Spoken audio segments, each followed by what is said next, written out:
The Prince and the Pauper.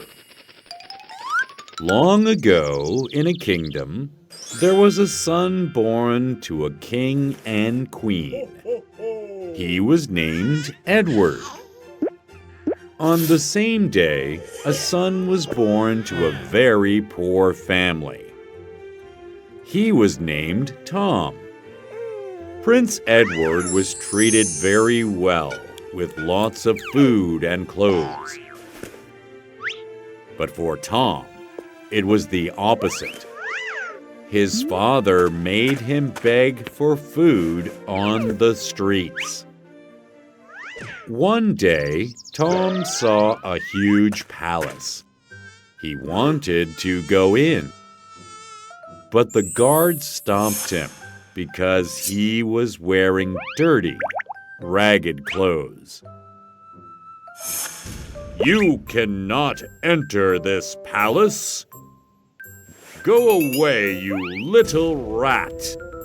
Prince Edward saw this and said, "Why is there screaming?"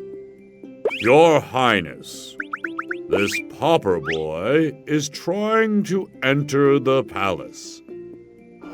Even though he's a pauper, he's still one of my people. Prince Edward brought Tom into the palace and gave him some food. He suggested Tom to switch clothes because he wanted to go out. Tom couldn't do anything but agree. Surprisingly, they looked like twins. Prince Edward headed outside of the palace.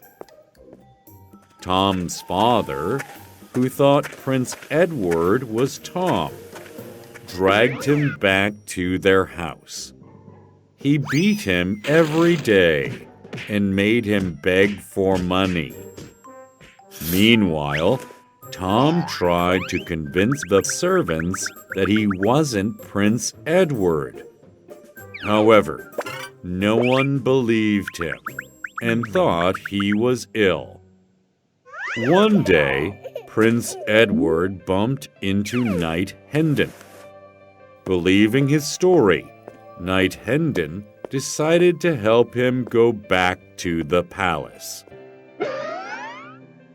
On that day, the king had died, and Tom was about to be crowned as the new king. When he was receiving the crown, Knight Hendon bursted in with Prince Edward. Wait! I am the real Prince Edward, not him. Everyone didn't believe in him, so Tom said, He is right. He is the real prince. Prince Edward took out the royal seal to prove that he was the prince. Everyone believed them, and Prince Edward was crowned as the king. Touched by Tom's honesty, he let him become his chief advisor and awarded Knight Hendon. They ruled the country together and lived happily ever after.